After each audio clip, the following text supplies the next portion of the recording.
Hello hello जी, मैं हूं conversion Pandey. आप देख रहे हैं फ्री क्लासेस। आज करेंगे एक नया कन्वर्जन। आइए जल्दी से देखते हैं आज का conversion. Aldehyde to 3 phenyl propane 1 ol in not more than 2 step. आज का हमारा यही कन्वर्जन है। इसको बनाने के लिए पहले हम इनके स्ट्रक्चर्स को आओ देखते हैं। आ जाओ जल्दी से शुरुआत करते हैं। तो यहाँ पे मैंने बनाया बेंजल्डिहाइड, जिसके लिए मैंने पहले क्या बनाई, फिनाइल रिंग बना ली और इसके ऊपर लगाया मैंने कार्बोनिल को। तो ये कार्बोनिल कार्बन हो गया और इसके साथ क्या लगा होगा, एक साइड में एच लगा होगा, ये हमारा बेंजल्डिहाइड हो गया। और सामने क्या दे रखा है, 3 फिनाइल प्रोपेन 1 ऑल।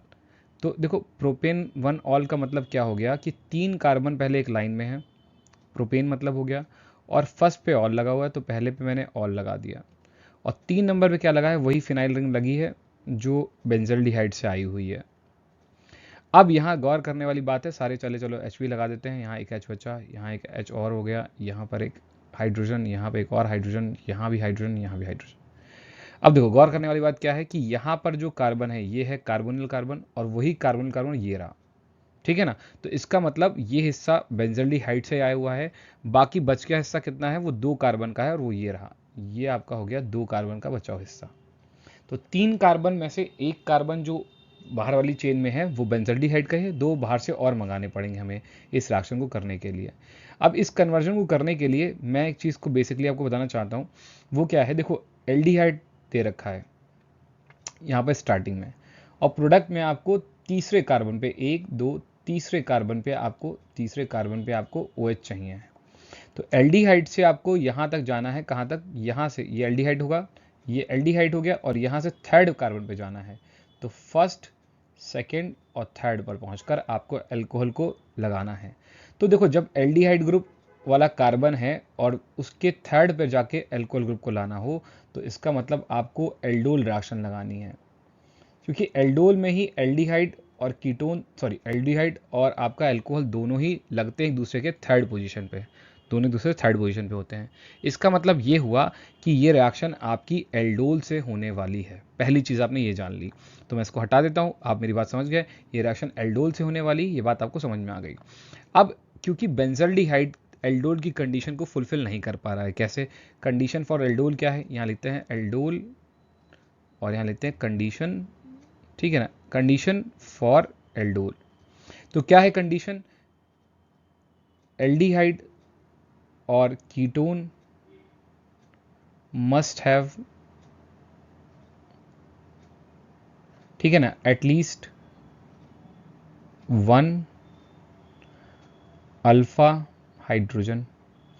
जो एल्डिहाइड या कीटोन आपके लिए जाना चाहता है किसमें, एल्डोल में, उसके पास एक अल्फा हाइड्रोजन होना ही चाहिए। यहाँ पर अगर हम देखें ध्यान से तो पाएंगे ये आपका अल्फा हुआ, क्यों, कार्बोनिल के नेक्स्ट वाले कार्बन क्या बोलेंगे, अल्फा कार्बन, तो ये अल्फा कार्बन हो गया।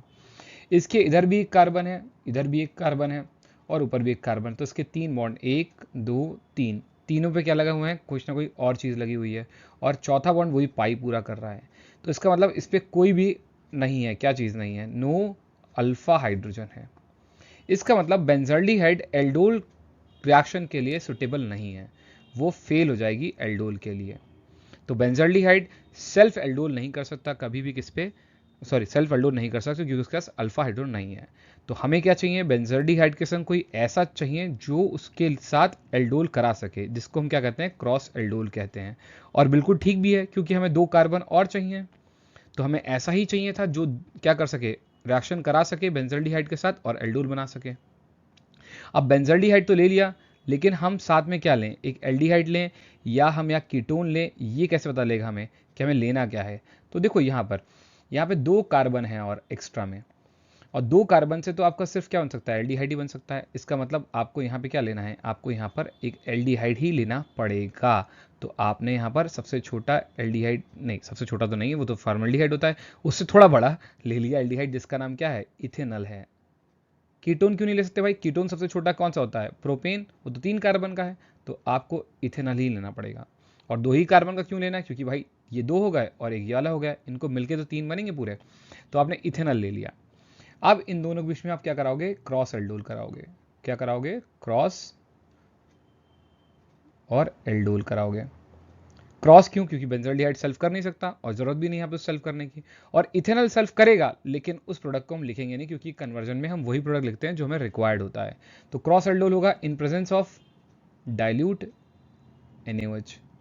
ओके, अब यहाँ पर मैं डायरेक्ट ट्रिक समझा रहा हूँ, किसी और वीडियो में जब डिटेल में एल्डोल को देखेंगे तो समझाएंगे मैकेनिज्म को भी। हालांकि ऊपर आई बटन पे क्लिक करेंगे तो वो वाली वीडियो मैंने यहाँ पे पिन कर दी है जिसमें मैंने सेल्फ वाले को समझाया है कन्वर्जन के अंदर ही, तो वहाँ से तब तक आप देख सकते हो, ठीक है ना। और हो सकता है फ्यूचर में अगर आप इस वीडियो को देख रहे हो तो शायद आपके पास एल्डोल वाली रिएक्शन भी आ चुकी हो नेम रिएक्शन के अंदर फोल्डर में, ठीक है। अभी चलते वापस यहाँ पर, तो यहाँ पर एक मैंने इसमें से पकड़ लिया, किसको? अल्फा हाइड्रोजन को पकड़ लिया, इसको सोचा अपने दिमाग में निकाल दिया, तो क्या बचेगा? तो यहाँ बचेगा CH और यहाँ C डबल बॉन्ड O और H बच जाएगा। इतना हिस्सा बच गया, और बाकी मैं क्या लाऊंगा? अपना वही चीज़ उधर से उठा लाऊंगा। वो क्या था? फिनाइल रिंग, उसके ऊपर क्या लगा था? एक कार्बन, उसके ऊपर क्या लगा था? हाँ, उसके ऊपर इस तरफ H लगा था और इस तरफ O लगा था। तो मैंने इसका पाई तोड़ दिया और पाई तोड़ के उसे वो H दे दिया जो कहाँ से निकल के आया है? जो निकल के आया है ये वाला, यही वाला H जो कहाँ से आया है? अल्फा कार्बन से निकल के आया है, वो H उसको दे दिया। अब अल्फा कार्बन का एक बॉन्ड कम हुआ और एक ये पाई टूटा तो इस कार्बन का भी एक बॉन्ड कम हुआ, दोनों के बीच में एक सिग्मा बॉन्ड डाल दिया, तो पाई तोड़ के दो नए सिग्मा बना दिया। यही हमारा क्या बन गया? ये हमारा हो गया क्रॉस एल्डोल प्रोडक्ट हो गया, यही है क्रॉस एल्डोल, ठीक है ना, प्रोडक्ट हो गया ये आपका क्रॉस एल्डोल प्रोडक्ट हो गया। अब देखो यहाँ पर क्रॉस एल्डोल प्रोडक्ट जो है, अगर इसे यहाँ पर थोड़ा हीट कर दिया जाए तो दोनों स्टेप को एक ही स्टेप समझिएगा। पहले आपने हिस्से में क्या करा? आपने इसमें क्या डाला? डाइल्यूट NaOH डाला है, उसको आपने बोला है क्रॉस एल्डोल, और इसको जब हीट करेंगे तो यहाँ पर देखो ये वाला आपको दिख रहा है यहाँ हिस्सा, ये देखो यहाँ पर ध्यान से, ये हिस्सा OH और प्लस H, ये वाटर मॉलिक्यूल यहाँ से ड्रॉप हो जाएगा और इसे कहेंगे कंडेंसेशन स्टेप। तो यहाँ पे आपने एल्डोल करा है, इतने एरिया में क्या हो गया? आपका कंडेंसेशन हो गया। तो पूरे स्टेप का नाम एक साथ अगर बोलेंगे तो क्या हो जाएगा? एल्डोल कंडेंसेशन या क्रॉस एल्डोल कंडेंसेशन। इससे होगा क्या? आपका नया प्रोडक्ट बनेगा, उसमें क्या होगा?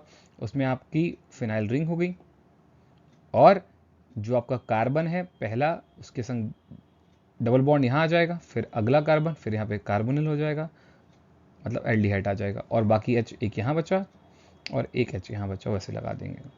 अब ये कंपाउंड जो है ना बहुत इंपॉर्टेंट कंपाउंड है, पहले इसका IUPAC नेम देख लेते हैं। तो यहाँ से जस्ट नंबरिंग होने लगेगी अब, तो 1 2 और 3, 3 कार्बन बाहर है तो नाम हो गया प्रोप, और बीच में डबल बॉन्ड है तो 2 पे डबल बॉन्ड इन और 1 पे क्या है? अल, ठीक है ना। तो प्रोप 2 इन 1 अल हो गया, ये इसका नाम हो गया। इसके आगे 3 पर एक फिनाइल रिंग भी लगी तो नाम हो गया 3 फिनाइल, तो 3 फिनाइल प्रोप 2 इन 1 अल इसका नाम हो गया। इसको हम लोग और नामों से भी जानते हैं और ये बहुत इंपॉर्टेंट नाम है इसके। इसका एक नाम है सिनेमल्डिहाइड। सिनेमल्डिहाइड ये वही कंपाउंड है जो आपके सिनेमन और कैम्फर वगैरह में होता है, जिससे उसमें स्मेल आती है, जो आपको स्मेल आती है ना सिनेमन की, वो इसी कंपाउंड की वजह से होती है। दूसरा आप इसको और एक नाम से सुन सकते हो कहीं पर, लेकिन ये बहुत खास नाम नहीं है, तो ये है बेंजाइल और एस्टल्डिहाइड। वो क्यों है? क्योंकि यहाँ बेंजिल्डिहाइड था और इथेनॉल का ही दूसरा नाम क्या है? एस्टल्डिहाइड है, तो ये वहाँ से ड्राइव हो गया, सॉरी यहाँ से एस्टल्डिहाइड। ओके, पर ये वाला नाम आपको नया पता चला, तो जो सिनेमन में स्मेल है वो सिनेमल्डिहाइड की वजह से ही होती है। अब इसीलिए शायद ये कन्वर्जन आपको दिया भी गया है ताकि आप सीख सको कि भाई ऐसे कंपाउंड भी हैं जो आप बना रहे हो, पढ़ रहे हो, वो आपके जो रियल लाइफ है ना वहाँ कहीं ना कहीं आपको देखने को मिलते हैं। अब इस स्टेप को अगर मैं एक बार में लिखना चाहूँ, जैसे ये पूरा स्टेप है ना, इसको इतना फैला के लिखा हुआ तो आपको समझाने के लिए लिखा हुआ है, अगर मैं इसे जल्दी से करना चाहूँ कन्वर्जन के हिसाब से तो कैसे लिखूंगा? तो मैं बनाऊंगा अपना वही क्या चीज़, सबसे पहले बेंजल्डिहाइड, फिर उस पर आपने क्या डाला साथ में, प्लस क्या करा है? तो आपने करा है plus CH3 C double bond O और H, मतलब इथेनॉल, और कंडीशन क्या लगाई? पहले के लिए आपने इसको पहले करा NaOH के संग डाइल्यूट NaOH संग रिएक्शन कराएंगे और फिर क्या करेंगे? दूसरे स्टेप के लिए इसको हीट करेंगे। तो ये पहले के 2 स्टेप हो गए, मतलब पहले का पहला स्टेप, पहले का दूसरा स्टेप, इससे आपका बन जाएगा प्रोडक्ट पहले स्टेप वाला। वो क्या हो जाएगा? यहाँ पे डबल बॉन्ड कार्बन, फिर यहाँ पर आखिरी में एल्डिहाइड आ जाएगा, ठीक है ना। जिसको आपने क्या बोला है? 3 फिनाइल प्रोपेन 2 इन 1 ऑल, 1 ऑल नहीं, अल हो जाएगा, 1 अल हो जाएगा। ये आपका प्रोडक्ट हो गया, जिसको आपने एक और नाम दे रखा है, क्या चीज़ बोला है आपने? सिनेमल्डिहाइड हो गया इसका नाम। अब इसको यहाँ पर देखो और प्रोडक्ट को रिएक्टेंट प्रोडक्ट को, इस वाले प्रोडक्ट को उस वाले प्रोडक्ट जो मेन बनाना है उससे जरा मैच करके देखो, इसमें उसमें क्या फ़र्क है। इसमें उसमें ये फ़र्क है कि यहाँ पर एक सिग्मा है और यहाँ एक सिग्मा है, जबकि यहाँ पर वो पाई बॉन्ड है, और यहाँ पर भी एक सिग्मा है इस ऑक्सीजन और इस कार्बन हाइड्रोजन के बीच में, और एक सिग्मा और है यहाँ पर कार्बन के साथ। बात समझ में आई? तो इसका मतलब हुआ ये पाई और ये पाई उड़ाने हैं, ठीक है ना। दोनों पाइयों को आपको क्या करना है, उड़ा देना है, दोनों पाई को हटा देना है यहाँ से। अब एक चीज़ देखो, ये वाला जो पाई है, ये वाला पाई है, ये पाई कैसा है, ये है नॉन पोलर है। ये कैसा है, नॉन पोलर है, क्योंकि कार्बन कार्बन के बीच में है। और ये वाला पाई कैसा है, तो ये वाला पाई आपका है, ये है पोलर पाई है, पोलर, ठीक है ना, ये पोलर हो गया, ये नॉन पोलर पाई बॉन्ड है। अगर नॉन पोलर पाई बॉन्ड और पोलर पाई बॉन्ड दोनों दिए हैं, दोनों को रिड्यूस कराना है, तो हम यहाँ पे लिखेंगे अगला रिएजेंट अपना। तो क्या मैं इसमें डाल सकता हूँ लिथियम एल्यूमिनियम हाइड्राइड, जो कि बहुत अच्छा स्ट्रॉन्ग रिड्यूसिंग एजेंट है, और या इसमें डाल सकता हूँ NaBH4 यानी सोडियम बोरोहाइड्राइड। क्या इन दोनों में से, ये तो स्ट्रॉन्ग है, ये स्ट्रॉन्ग रिड्यूसिंग एजेंट है, और ये कैसा है, ये कैसा है, ये माइल्ड रिड्यूसिंग एजेंट है, ठीक है ना, ओके। क्या इन दोनों को डाल सकते हैं?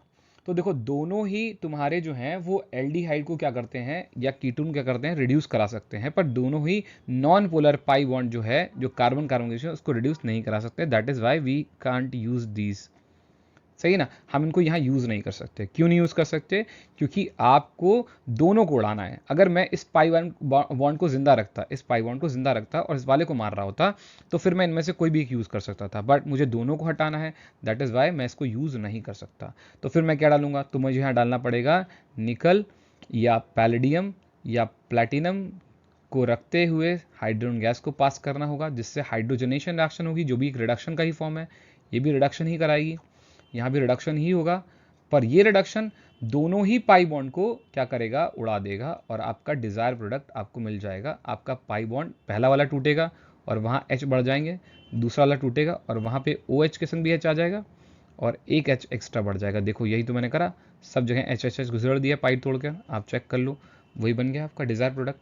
सही, तो नाम क्या हो जाएगा, अब आपने क्या बताया था पहले, बिल्कुल सही, 3 फिनाइल, और नाम हो जाएगा प्रोप। तीनों कार्बन है बाहर, ये देखो मैं दिखा देता हूँ आपको, यहाँ पर ये 3 कार्बन है, ये देखो ये रहे, ठीक है ना। तो 3 फिनाइल और ये 3 कार्बन, तो इसको लेंगे प्रोप, और तीनों सिंगल बॉन्ड नाम हो गया एन, और 1 पे क्या है ऑल, तो 3 फिनाइल प्रोपेन 1 ऑल इसका नाम हो गया। तो पहले स्टेप में आपने यहाँ से यहाँ तक क्या करा, यहाँ से यहाँ तक, तो आपने यहाँ पे करा है क्रॉस एल्डोल, और साथ में क्या था, कंडेंसेशन, और दूसरे स्टेप में आपने क्या करा है, रिडक्शन कराया है।